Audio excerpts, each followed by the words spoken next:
So, recently I found out that they were making a new EverQuest game called EverQuest Legends that's releasing later this month. And naturally, I was very intrigued. So, I got myself into the open beta to check it out. And overall, I actually think it's a lot of fun and I think it's potential to be a really good game. But there are a couple of flaws that will need to be addressed. So, let's talk about it.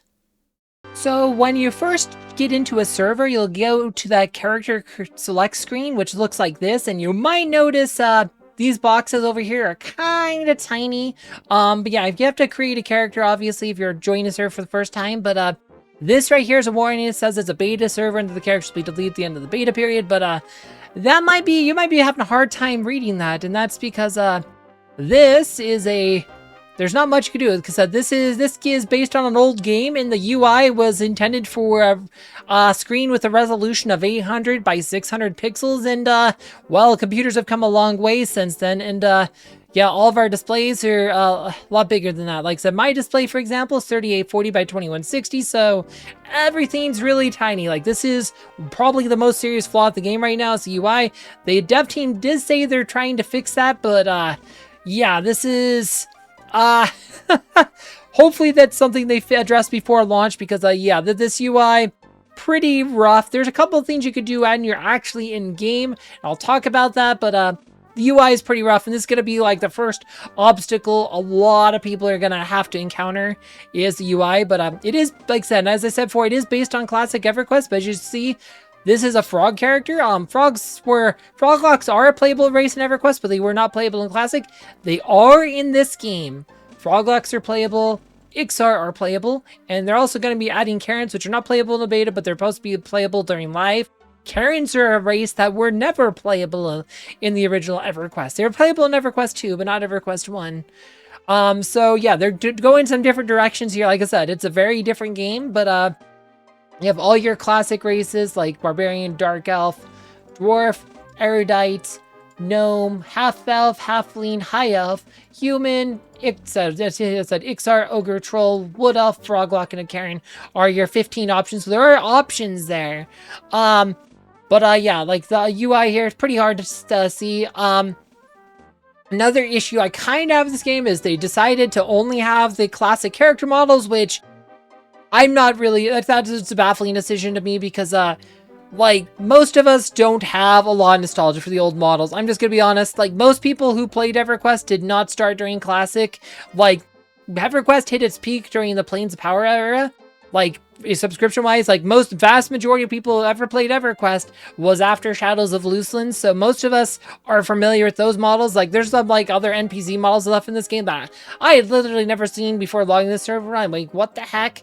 But yeah, the problem I have with these models is that there is, like, no customization options. Like, that's it. You can change your face, and that's it. And everybody uses the same face. So if you're Wood Elf female, everybody uses this face because it's the most attractive. And yeah, like, a majority of the female Wood Elves all look exactly like this because there's no customization options. So yeah, I mean, if they're really dead set on the old models for art style or whatever, you know, let us have some hair color choices or something, or eye color choices like we could with the other models, because I just don't see the point in locking them, because this is just a downgrade.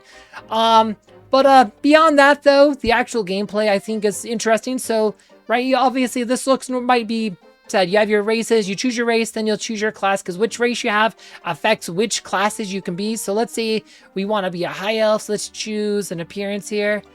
Blonde. Oh, that one has reddish hair. Let's go with the reddish hair one. Sure, she has reddish hair there, so let's do this one. So our primary class is based on our race here. So let's just do Enchanter. Early Simar, that's fine. There's a deity. You can choose your deity too. There's different races. There's like 15 different deities in this game. Generally, I recommend choosing one if you have a choice. Some people like agnostic. I'm not a fan of like agnostic personally, but yeah, choose whatever you like. But what makes this game so unique, what makes Legends so unique, is the ability to have a second class. And the second class can be anything, not just ones that are limited to your race. You can choose like classes you would normally never be able to. Like for example, we have Enchanter primary one, but I can make Shadow Knight is my secondary one. I can make Necromancer my second one. Those are classes you could never have on a high elf, especially not one that worshipped Arolisi Mar. But I mean, we have a Druid, we have Bard, Beast Lord, Berserker, like said Warrior. Like high elves could never be warriors in the classic EQ, so you can get pretty funky with it and have some interesting combos, and that's what makes this different. Is you get a second class. Eventually, you can actually unlock a third class, or I think it's called the tertiary class, but you can unlock a third class and just go really crazy. It's kind of like, I don't know if you've ever played Final Fantasy XI. I always said Final Fantasy XI was pretty much like EverQuest with a Final Fantasy skin on it, but it had multi-classing. Well, now we've kind of come full circle. So now we have an EverQuest with actual multi-classing. So, but they went one step. So see, Final Fantasy XI had dual classing. This one has triple classing. So it just went all in. So I don't like that name. Laney? Sure, enter. I just hit random here. They're just doing this for the video here. Like this is. It doesn't, I'm not going to try to figure out, like, which names are not going to get rejected by the server because of someone else is using it. So we're just going to pick a random name that doesn't sound too terrible just to get in so we can show you. But yeah, we're entering the tutorial. Like, the tutorial is optional, but if you're going to play this, definitely do the tutorial because you can get an interesting, there's actually a decent item you can get in. Tutorial itself is actually pretty terrible. It's no Minds of Glooming Deep, I can tell you that. The first thing you do when you get in the game is you'll see this UI, which again looks like trash. There are a few things we can do. There are some options we can do to improve this a little bit. There's not enough options to really fix it, but like down here at the very bottom right corner, there's an options button here. Like literally, it's really super tiny. It's super tiny, but it's there, trust me. But yeah, you change your interface, so there's UI skins. You want to go to modern. There's something called modern, right? Just do this. Hit load skin. This will get us a bit better layout. So there you go. That's a modern one. It hasn't improved much, but we want to go with that one. So next thing we want to do is we want to change our font. Try to find a font that's bigger. You can do pretty much any font you want. I tried to find like the biggest font I could that was still like workable, which for me, like, this is the one on my computer. I spent a bit of time going through them. I like this one here just because it makes everything bigger, a bit more readable, but it does have some because of how big it is, does have some clipping issues and some overlap issues, but it's a heck of a lot more readable. Another thing I ran into is, like, for whatever reason, I cannot push this box any higher. Like, I think it has to do with the stuff. Like, there's like buffs that will, if you put a buff on yourself, it'll actually appear at the top.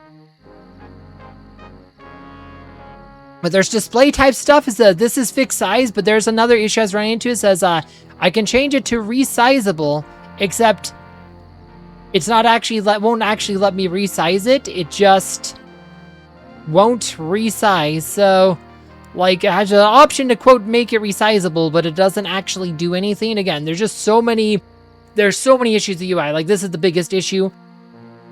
But yeah, having changed the font does help a bit. There's, like I said, you have some of the overlap issues, so it's not perfect, but it does help a bit. The other thing you can do is on the main chat window, you can change your font size. Like default font size is 4, and I think you can go up to 6 is like the largest, but let's do chat font size 5. So look at that. That's there you go. We changed the chat font size to 5, but only affects the main chat, so it doesn't affect anything else. And unfortunately, like I can't really change like the sizes of most of these other windows. The one I can change though is this one. This is where all of our hotkey bars are. We can actually, this one is actually one we can change sizes of. Button size, so default's 100, you can go up to 175. And this is, I highly recommend this because this is going to be the only thing you can really do. But yeah, you get 12, up to 12 buttons here. Yeah, that's good. So that looks way better. Spells, unfortunately, you can't really do much here either. Windows, you can lock it, you can arrange it, you can arrange the orders and stuff, but there is nothing. This is already the large version, by the way. You can make it smaller. You can make it even smaller. Yeah, so, Yeah, it's kind of a problem. So obviously you want to have it at large. So what you can do is you can actually create another one of these hotbar things. So let's just create open new bar. Open new one. Here you go. And let's make this one change size again. We can make another one that's 175% size.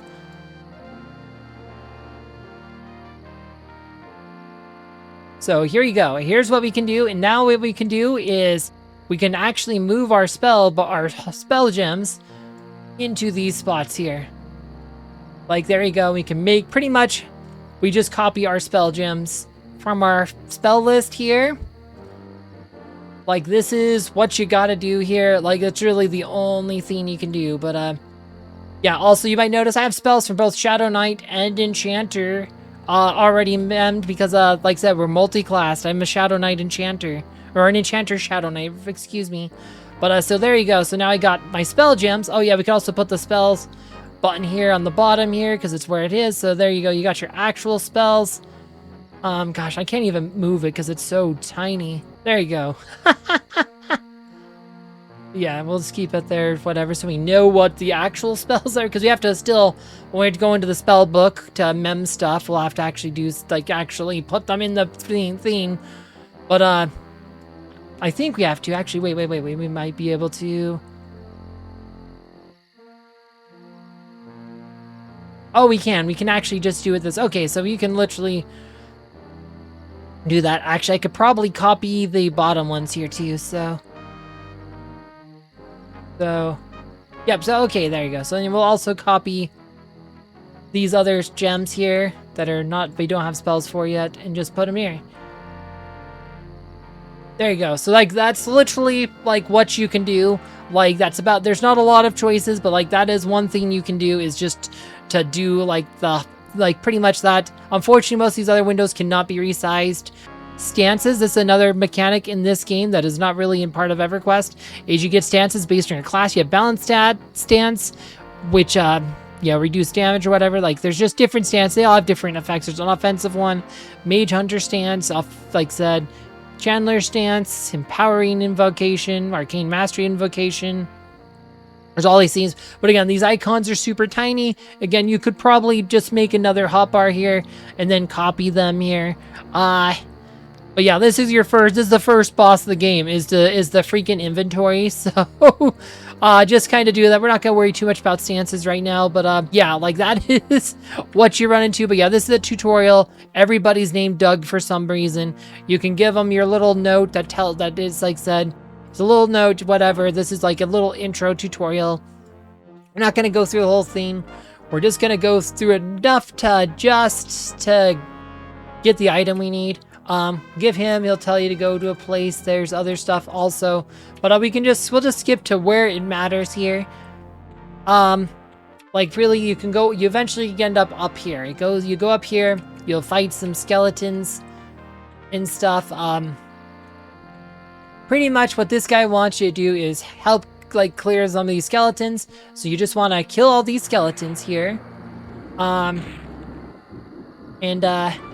Yeah, also, I just remembered, also, like, certain classes, you'll have skills that will not be learned, like, that you already know, but they're not on your hotbar, because you have to set most of these here, but, like, so class, because I'm a Shadow Knight, I actually have Harm Touch here, so we can create a hotkey here for Harm Touch, and see, now I have Harm Touch hotkey, so, which does a lot of damage, like, it's gonna one-shot this thing here, but it has a long cooldown, so we won't be able to use it again for quite some time, but that's fine. But, like, yeah, if you have, like, a Shadow Knight or Paladin, make sure you set your hotkeys so you can have those skills. But yeah, like, and then let's do this here and just kill all this stuff here.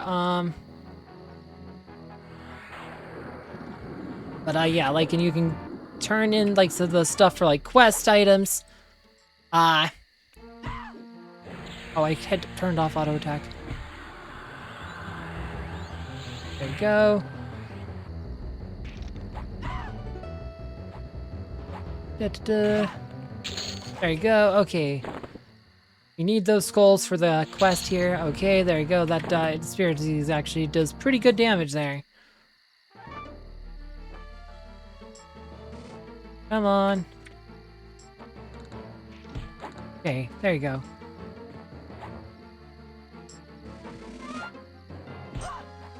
Alright, there you go. Okay, we killed all those skeletons, so now what we do, we want to hand one of each type. There's Fragile Pet and Rambunctious Pet Skull.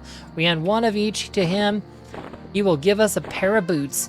So this is the item you want. So boots, if you click on it, it has a little run speed buff. Spirit of the Traveler. So, like, our velocity. See if we can move now when we're running. We have 40 velocity. And that's because of the buff. It's no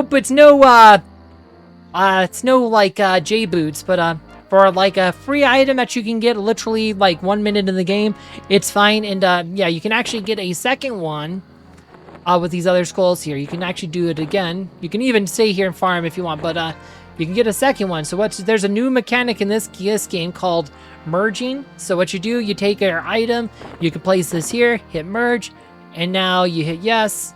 Boom. So now it says boots the long road +1.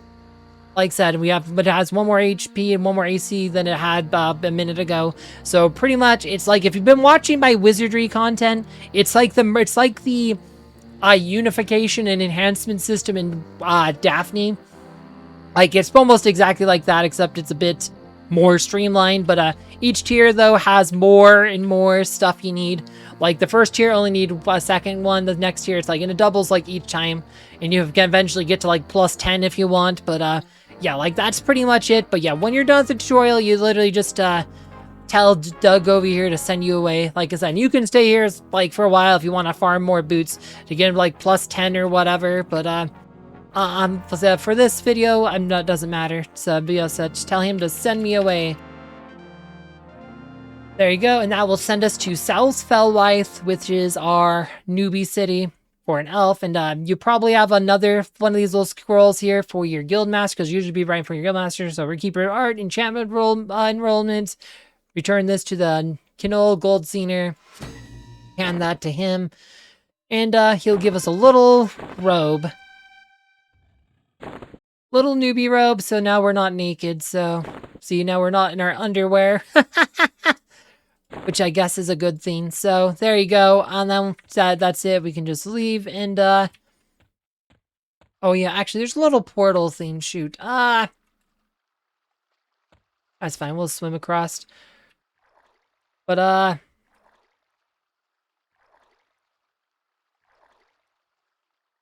yeah, like I said, it's like if they can fix the UI, like I said, and the devs have said that's a priority for them, but we're like 3 weeks till launch. Hasn't been fixed yet, so I guess we will see if they can fix that or not. But yeah, as I said, and then you get to like your traditional newbie areas, and again, there is some, like this is mostly like gonna be how you remember it, like if you've played EverQuest, it's similar, but again, there's differences. And again, we have 2 classes. And I get my achievements. But yep, see the run out. Oh, yep, and I still see so the run speed buff, it's wearing off already. And it also instantly drops if you're in combat. It's strictly out of combat, lasts like 3 minutes here. So, but like I said, for like a tutorial item, it's fine. It gets you a slight run speed bonus.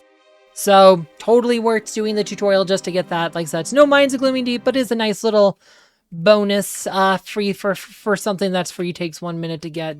But yeah, this is, if you've played EverQuest, you know this is the place known as the Greater Feydark. This is where all the magic happens. This is like probably one of the most famous MMO zones of all time.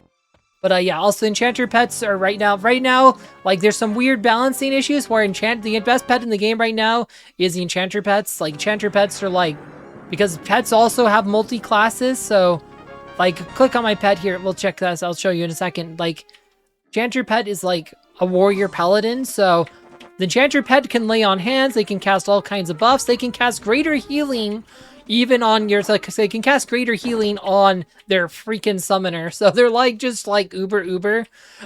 So yeah, they're best pets in the game right now, the enchanter pets. So yeah, if you're an enchanter, you're pretty much a pet class. Like, because of the multi-classing, a lot of your traditional abilities aren't as important as they used to be. Like mezzing, like you can lull, like you're not gonna mez, like unless you're like get a lot. But I mean, it's You're kind of more of a pet class also. You actually have pet commands. This is not like old school EQ where your pets couldn't be commanded.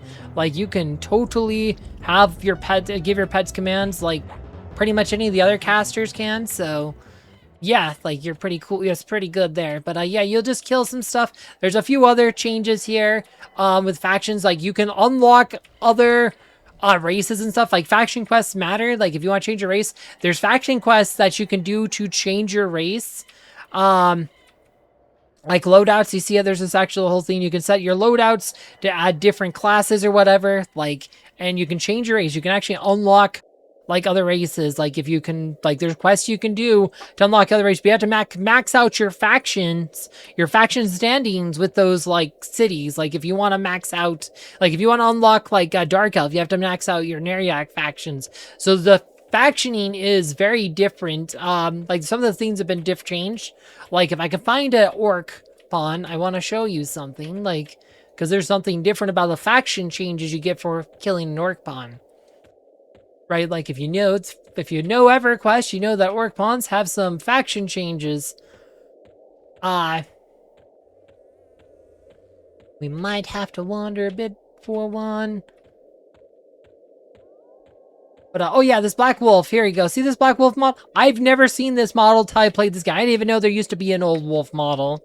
Like, wait, there used to be a different wolf model than the one I'd always seen? Yeah, like I said, I just don't know why they needed to change all that. Like, Loosland models are fine, guys. They're fine, trust me. Especially for a game that is quite literally not classic. There's all kinds of Loosland era items and spells and skills in this game. There's also, like, we have an alternate advancement starting at level 1. Like, in normal EverQuest, you don't get alternate advancement until level 51. You get alternate advancement level 1 in this game. Alternate advancement is right from the get-go thing in this game. It's a completely different game. Like, it's mechanically completely different. It's not a separate server. It's literally a whole different game. You have to buy it and pay monthly sub. Like, it's $20 for the game. It's $10 a month for the subscription, which isn't too bad for an MMO. But, yeah, like, it's throwback, but, I can find... But yeah, there's a lot of different enemies that were not in classic EverQuest here in the Greater Feydark these days.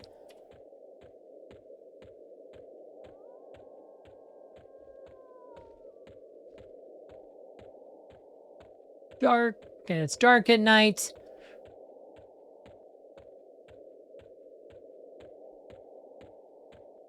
So the skeleton so it shows that it's carrying a weapon, but unlike like actual EverQuest, just because you see an enemy carrying a weapon doesn't mean they actually are. Like, that's something I've learned on here. It's like, oh, you can't guarantee, it's not guaranteed a weapon. Sometimes they do, but sometimes they aren't. So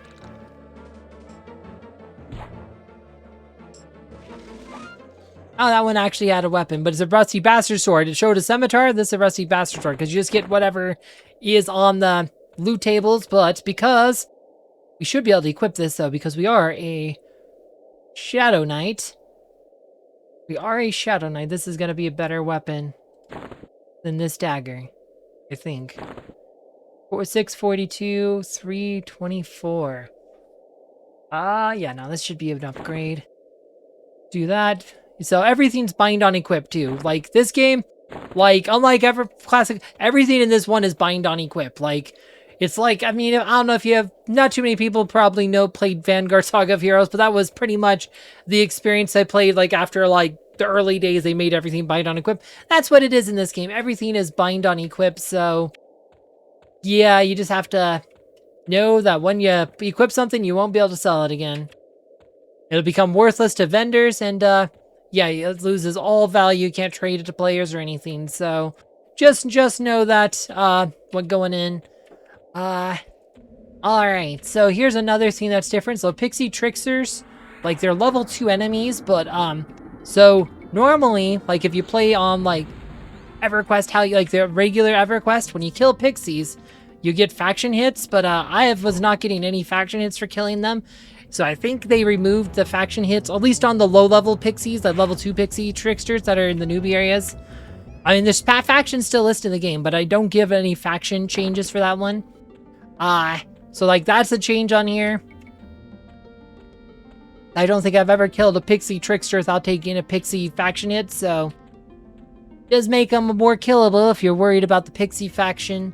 Alright, here we go. So here's an orc. Here's an orc pawn. One, they said there's another difference here, too.